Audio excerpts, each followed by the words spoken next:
26 సంవత్సరాల నమ్మకం, లక్షలాది సంతోషకరమైన వివాహాలు. తెలుగు మ్యాట్రిమోనీని డౌన్లోడ్ చేయండి. పార్టీల మధ్య జల జగడం ముదురుతోంది. విపక్షాల ఆరోపణలకు కౌంటర్ ఇవ్వడానికి అధికార పార్టీ ప్రాజెక్టుల బాట పడుతోంది. క్షేత్రస్థాయిలో పర్యటిస్తూ బీఆర్ఎస్ విమర్శల్ని తిప్పికొట్టే ప్రయత్నం చేస్తోంది. అయితే కరవు పరిస్థితులు కళ్ల ముందు కనిపిస్తున్నా నీళ్లెత్తకుండా రైతుల్ని ప్రభుత్వం ఇబ్బంది పెడుతోంది అన్న విమర్శల దాడిని బీఆర్ఎస్ మరింత ముమ్మరం చేసింది. తెలంగాణలో అధికార విపక్షాల మధ్య ప్రాజెక్టు వార్ కొనసాగుతోంది. సాంకేతికంగా కన్నెపల్లి బ్యారేజీ నుంచి నేరుగా ఎల్లంపల్లికి నీళ్లు తీసుకువెళ్లే అవకాశమే లేదని మంత్రులు మరోసారి స్పష్టం చేశారు. ములుగు జిల్లాలోని దేవాదుల ప్రాజెక్టును సందర్శించారు డిప్యూటీ సీఎం భట్టి, మంత్రులు ఉత్తమ్, పొంగులేటి. కన్నెపల్లి నుంచి నీటిని లిఫ్ట్ చేయొచ్చని బీఆర్ఎస్ అసత్య ప్రచారం చేస్తోందన్నారు మంత్రి ఉత్తమ్. అన్నారం, సుందిళ్ల బ్యారేజీలను టెస్టింగ్ చేయకుండా ఉపయోగించలేదన్నారు. కన్నెపల్లి పంప్ హౌస్ నుంచి నేరుగా శ్రీపాద ఎల్లంపల్లి తీసుకురండి. నీళ్లు తీసుకోవడం వీలు కాదు, సాంకేతికంగా వీలు కాదు. అక్కడి నుంచి అన్నారం బ్యారేజ్ తీసుకురావాలి, అన్నారం నుంచి సుందిళ్ల తీసుకురావాలి, సుందిళ్ల నుంచి ఎల్లంపల్లి తీసుకురావాలి. నేను మళ్ళీ చెప్తున్నా, ఏ విధంగా అయితే మేడిగడ్డ బ్యారేజ్ ఫౌండేషన్ లోపభూయిష్టంగా ఉంది, ఆ సీకండ్ పైల్ ఫౌండేషన్ పనికిరాదని ఎన్డీఎస్సీ చెప్పినరో, అన్నారం అండ్ సుందిళ్ల బ్యారేజ్ కూడా ఫౌండేషన్ పనికిరాదు.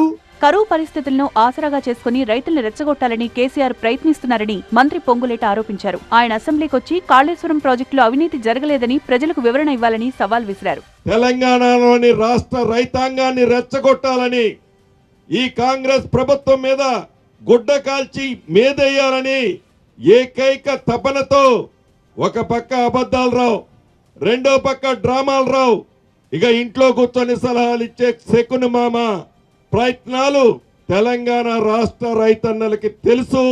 గోదావరి జలాలను వినియోగించుకునేందుకు తమ ప్రభుత్వం దగ్గర స్పష్టమైన ప్రణాళిక ఉందన్నారు డిప్యూటీ సీఎం భట్టి విక్రమార్క. రైతుల భద్రత, ప్రాజెక్టు మనుగడే తమకు ముఖ్యమని, నిపుణుల సూచనల మేరకే తదుపరి చర్యలుంటాయని స్పష్టం చేశారు. ఇప్పటికే చాలా పాపం చేశారు మీరు.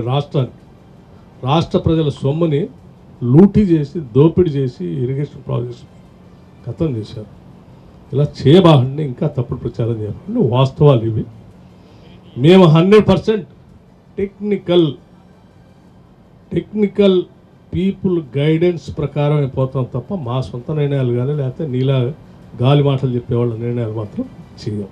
మరోవైపు కరీంనగర్ జిల్లాలో పర్యటించిన మంత్రి కేటీఆర్ ప్రభుత్వంపై ఫైర్ అయ్యారు. రైతుల మీద కాంగ్రెస్ ప్రభుత్వానికి ప్రేమ లేదన్నారు. రేవంత్ సర్కార్ నడపడం లేదు, సర్కస్ నడుపుతున్నారని ఆరోపించారు.